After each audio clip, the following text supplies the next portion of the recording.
आज की कहानी की शुरुआत होती है एक कपल को दिखाते हुए जिनके इरादे कुछ ठीक नहीं लग रहे हैं देखने से। दरअसल आज इन दोनों का प्लान है ग्रोसरी स्टोर को लूटने का, जिसके लिए पूरी तैयारी के साथ है। हालांकि जब पूरा स्टोर लूटने के बाद भी जोडी का मन नहीं भरा, क्योंकि उसने कैशियर के पीछे रखे एक बॉक्स को देख लिया और जिद करने लगी कि उसे खोलो। लेकिन वो कैशियर उसे आगाह करता है कि उसमें वो नहीं है जो वो उससे चाहिए, इसीलिए उसे मत खोलो। लेकिन जोडी के मन में लालच था, इसीलिए उसने उसे खोल दिया। तभी एक गोली की आवाज आई।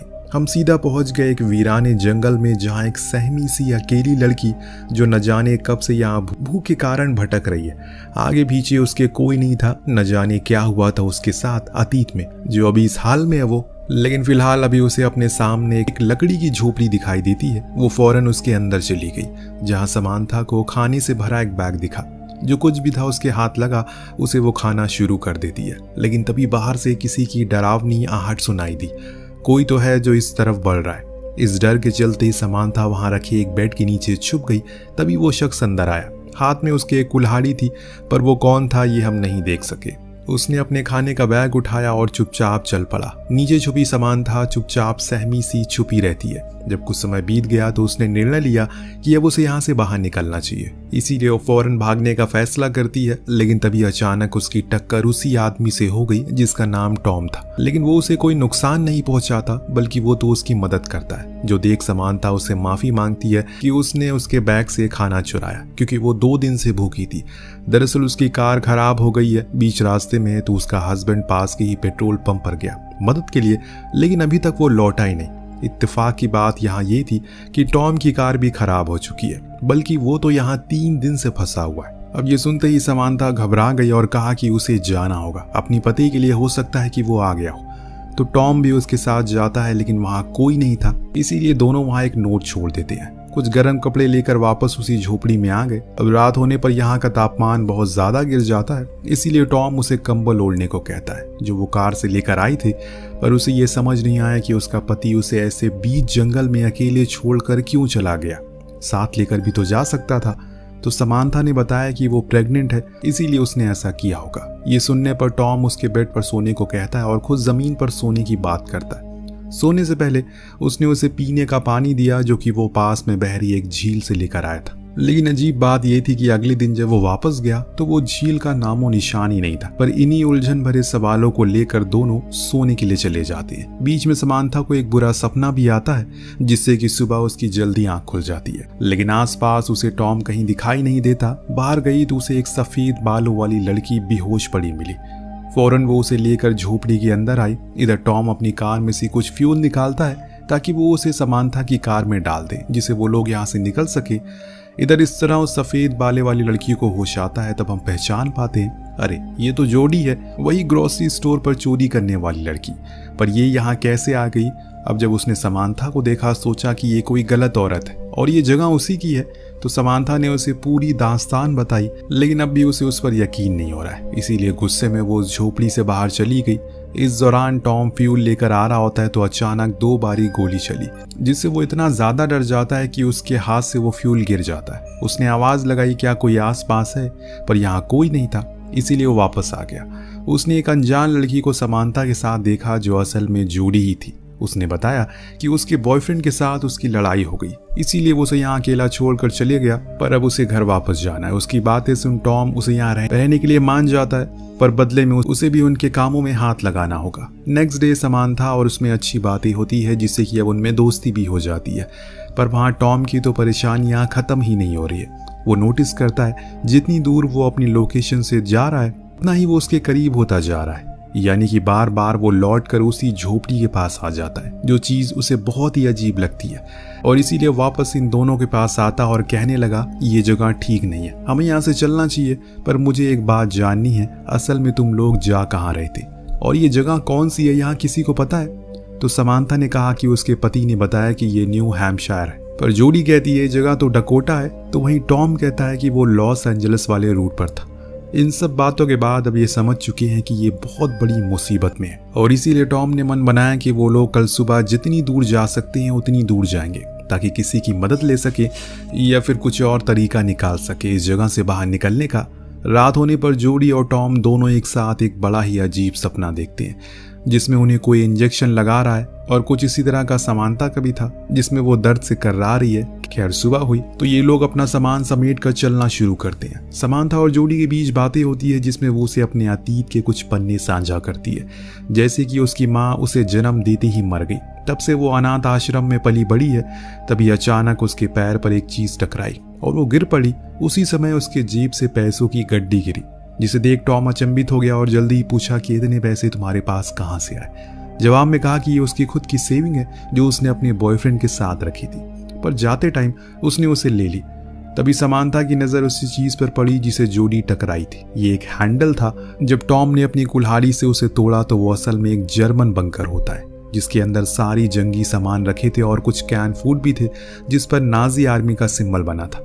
यहाँ समानता बताती है कि उसके पिता पहले युद्ध लड़े थे, इसीलिए उसके घरों में ऐसे सामान काफी आते जाते रहते हैं। टॉम उन सभी कैन को बाहर लाता है और फिर दोनों को लेकर बाहर आता है, लेकिन परेशानी की बात ये थी कि ये फिर उसी केबिन के पास आ गए थे। अब इनके हिसाब से तो ये सीधा चल रहे थे, पर शायद इनके हिसाब से कुछ भी यहाँ चलने वाला नहीं है। अगले पल हम देखती हैं कि तीनों ही डिनर करते हैं। दिन दोनों लड़की आपस में बातें करती होती है तो जॉडी समानता से सच कह देती है कि वो चोरी करती है क्योंकि उसके अलावा उसके पास कुछ करने को नहीं है, वो पढ़ी लिखी नहीं है। समानता ने उसे गुजारिश की क्या वो उन पैसों को दोबारा देख सकती है जो उसने लूटे थे, क्योंकि इतने पैसे उसने आज तक कभी नहीं देखे। तो जॉडी खुशी खुशी उसे वो पैसे दिखा देती है, जो देख उसे हंसी आ गई क्योंकि ऐसा लगा कि वो मजाक कर रही है, क्योंकि उस पर स्टाम्प 1984 का था। उसके हिसाब से वो पैसे फ्यूचर के हैं, पर जॉडी ने कहा कि नहीं, वो 1984 ही में रहती है, लेकिन समानता के हिसाब से ये साल तो 1964 का है। अब ये सब कुछ बहुत ही अजीब था, यानी कि दो औरतें हैं, सेम जगह पर हैं, लेकिन डिफरेंट टाइमलाइन से, अलग अलग समय से हैं। अब जब टॉम आया तो उसे भी यही सवाल किया गया कि वो किस साल से है, तो वो कहता है कि वो 2011 से है। अब ये सुनने के बाद उन दोनों ने अपनी पूरी कहानी बताई। पहले तो टॉम को ये सब मजाक लगा, लेकिन उनके शब्दों के भारीपन को देखते हुए वो समझ गया कि जरूर कुछ तो गड़बड़ है। इतने में अचानक बाहर से गोली चलने की आवाज आई। कौन बार बार गोली चला रहा है? जब देखा गया तो पता चला कि वो कोई अनजान शख्स है जिसके हाथ में बंदूक है। इन्हें मदद की जरूरत थी, इसीलिए वो बाहर आया। उसे कहने लगा कि वो लोग मुसीबत में हैं, पर वो आदमी जर्मन में कुछ बोलने लगता है जो वो समझ नहीं पाया, लेकिन इतना वो समझ गया कि वो उस कुल्हाड़ी को फेंकने को कह रहा है। इसीलिए उसने वही किया। जब उसकी आंख खुली तो अगले क्षण वो तीनों ही कैद थे और वो जर्मन गायब था। अब उन्हें कहीं ना कहीं ये समझ आने लगा है कि हो सकता है कि उन्हें समय यात्रा की हो। वो तीनों ही कैद थे और वो जर्मन गायब था। तो सुन सबसे पुराने सन की समानता ने पूछा क्या 2011 तक समय यात्रा मुमकिन हो चुकी है? तो टॉम कहता है कि नहीं, ऐसा कुछ नहीं बना था। थोड़ी देर बाद वो जर्मन लौट कर आया तो टॉम की रस्सियों को खोल दिया, फिर बाहर ले जाकर उसे खूब मारा पीटा। दिन अंत में उसे एक पेड़ से बांध दिया। फिर वो अंदर आया और उन लड़कियों से पूछने लगा कि वो कौन है और कहां से आई हैं। तभी उसकी नजर जॉडी के लॉकेट पर पड़ी, जिसके बारे में वो उसे पूछने लगा। सिर्फ समानता ही थी जिसे जर्मन आती है, इसीलिए वो उसे समझाती है कि वो लॉकेट उसकी माँ का है और वैसे ही सेम उसके पास भी है। तब वो जर्मन नागरिक गुस्से में अपने गले में पहना वही सेम लॉकेट दिखाता है जिसमें एक औरत की तस्वीर थी जो हूबहू समानता की माँ की तरह लग रही है। चीजें अब धीरे धीरे करके और परेशान करने लगती है, लेकिन आप बने रहिए क्योंकि इसका अंत आपको हिला कर रख देगा। अब वो दोनों लड़कियों को लेकर बाहर आता है तो समानता टॉम से पूछती है क्या उसके पास भी ऐसा कोई लॉकेट है, लेकिन वो इनकार करता है। इस बीच वो अनजान आदमी ये भूल चुका था कि टॉम ने खुद की रस्सी खोल ली है। अगले पल अब उस हाल में है जिस हाल में उसने इन तीनों को रखा था, पर वहीं खड़ी ये तीनों अपनी ही कश्मकश में डूबे हुए हैं, क्योंकि कहीं ना कहीं उन्हें ये गुत्थी सुलझती हुई नजर आ रही है। समानता का कहना था कि उस आदमी के पास जो लॉकेट है उसमें जो तस्वीर है वो उसकी माँ की है, पर टॉम ये मानने को राजी नहीं था। पर जब जॉडी ने कहा कि वो तस्वीर वाली औरत उसकी नानी है तो उसके तो होश उड़ गए। यहाँ उस अनजान आदमी का नाम भी पता चलता है जो हमें समानता बताती है। उसका नाम था जो असल में उसके पिता थे। पर सिर्फ यही नहीं, जब समानता ने जॉडी से उसकी जन्म की तारीख पूछी तो उसने बताया कि 3 जून 1964। ये वही तारीख थी जिस दिन जॉडी की माँ की मृत्यु हुई थी अपनी बेटी को जन्म देते हुए, और वो बेटी कोई और नहीं बल्कि खुद जॉडी ही थी। क्यों आपको शौक लगाना?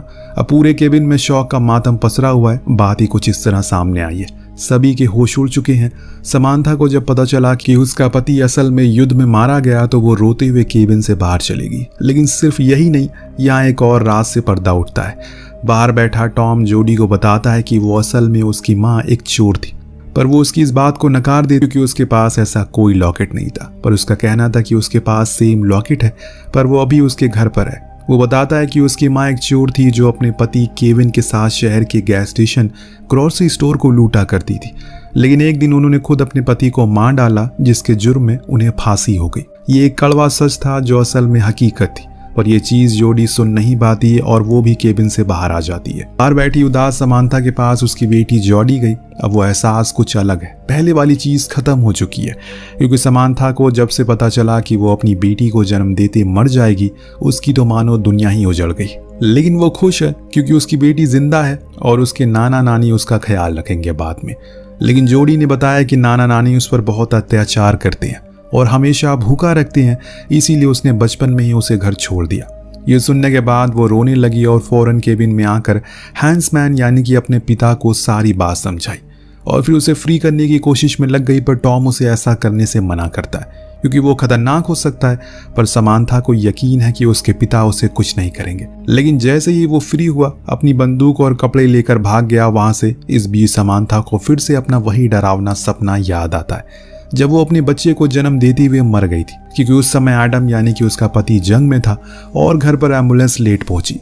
तो वहीं टॉम ने भी बताया कि उसने भी ऐसा कुछ सपना देखा था जिसमें वो उस फादर को शूट कर देता है जो उसका शोषण करता था और फिर उसके बाद खुद को भी शूट कर लेता है। वहीं आखिर में बारी आई जोडी की, तो उसे भी वही फांसी वाला दिन याद आता है, यानी कि तीनों को ये अभी पता है कि वो मरने वाले हैं और कैसे कैसे मरने वाले हैं ये भी जानते हैं, पर अभी मरे नहीं है। तो यानी कि ये तीनों अपना अतीत बदल सकते हैं, जिस चीज के लिए टॉम इन्हें फौरन उसी जर्मन बंकर में लेकर जाता है, क्योंकि उसका मानना था कि ये सब हैंसमैन की मौत के बाद से ही शुरू हुआ था।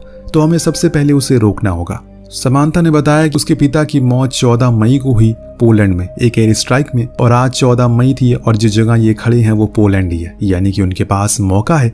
टॉम ने दिमाग लगाया और बताया कि अगर हैंसमैन की मौत नहीं होगी तो उसकी बीवी यानी कि समांथा की दूसरी शादी नहीं करेगी, जिसका मतलब ये होगा कि वो घर पर होगा और तब वो समांथा को लेबर पेन के दौरान हॉस्पिटल ले जा सकेगी। इसीलिए वो फौरन हैंसमैन को ढूंढने निकल जाता है जो केबिन में रेडियो से कनेक्शन बना रहा था, पर वो खराब था। तो समांथा ने उसे एयर स्ट्राइक के बारे में बताया, पर वो उसकी एक नहीं सुनता और भागने लगता है। तब टॉम उसे रोकने की भरपूर कोशिश करता है, लेकिन इसी में एक भयानक गलती हो जाती है। हैंसमैन ने गोली चला दी जो जाकर लगती है सीधा जोडी को। वो तो भाग जाता है, लेकिन ये दोनों घायल जोडी को लेकर केबिन में आते हैं। टॉम अब बहुत ही ज्यादा परेशान था, क्योंकि अगर जोडी मर गई तो वो कभी पैदा ही नहीं हो पाएगा। मुझे उसे किसी तरह करके रोकना होगा, इतना बोलकर वो हैंसमैन को पकड़ने के लिए चला जाता है। इधर समांथा अपनी बेटी को जिंदा रखने की पूरी कोशिश करती है, इसीलिए ईश्वर ने कभी किसी इंसान को ये ताकत नहीं दी कि वो खुद के अतीत को कल को देख सके, वरना वो कुदरत की बनाई चीजों से छेड़छाड़ करना शुरू कर देगा, जिसका अंजाम बहुत ही भयानक हो सकता है। टॉम ने हैंसमैन को ढूंढ तो लिया, लेकिन वो हर बारी उसके चंगुल से भाग जाता है। लेकिन उसे एक बात देखी, वो कहीं भी भागे बार बार उसी केबिन के पास आ रहा था, इसीलिए वो भी अब उसी केबिन के पास चला गया जहां अब दोनों आमने सामने थे। हैंसमैन उस पर कई गोलियां चलाता है, लेकिन एक भी गोली उसे नहीं लगती, क्योंकि अब टॉम का वजूद ही खत्म होता जा रहा है। जॉडी की आखिरी सांसों की तरह जैसे जैसे उसकी आत्मा उसके शरीर को छोड़ रही है, टॉम खुद का अस्तित्व खोता जा रहा है। और फिर एक पल वो भी आता है जब वो पूरी तरह से गायब हो जाता है, क्योंकि जोडी मर चुकी है। पर समांथा को अब ये देख अपने पिता पर बहुत गुस्सा आता है। उन्होंने खुद के साथ साथ अपने आने वाली पीढ़ी की भी जिंदगी को मुश्किल बना दिया। इतना सब कुछ होने के बाद अब जाकर हैंसमैन को उसकी बातों पर यकीन आता है, लेकिन अब क्या, अब तो बहुत देर हो चुकी है। आसमान में रशियन प्लेन नजर आने लगे हैं, इसीलिए दोनों ही भाग, लेकिन बॉम्ब गिरना शुरू हो चुके हैं, जिसे समांथा भी घायल हो चुकी है। लेकिन उसके पिता उसे उठाकर बंकर में आ जाते हैं। अब धीरे धीरे करके समांथा का वजूद भी खत्म होता जा रहा है, क्योंकि हैंसमैन ने खुद को बचा जो लिया, वो उस समय नहीं मरा जिस समय वो पहले मरा था। यानी कि अब सब कुछ सही हो जाएगा, लेकिन एक चीज अभी भी नहीं बदलेगी। वो क्या था आपको कुछ देर में पता लग जाएगा। सीन शिफ्ट होकर पहुंचता है फिर से उसी समय में जिसमें कहानी की शुरुआत हुई थी, लेकिन इस समय चीजें काफी बदली है। जोडी उसी ग्रोसरी स्टोर पर जाती है, लेकिन एक अलग अवतार में, एक अमीर और पढ़ी लिखी लड़की बनकर। लेकिन जब वो वहां से बाहर निकली तो उसे केविन दिखा, जो अपनी दूसरी गर्लफ्रेंड के साथ वही काम को अंजाम देने वाला है, पर एक नई गर्लफ्रेंड के साथ, जिसका मतलब ये है टॉम कभी पैदा ही नहीं होगा, क्योंकि जोडी केविन कभी मिले ही नहीं।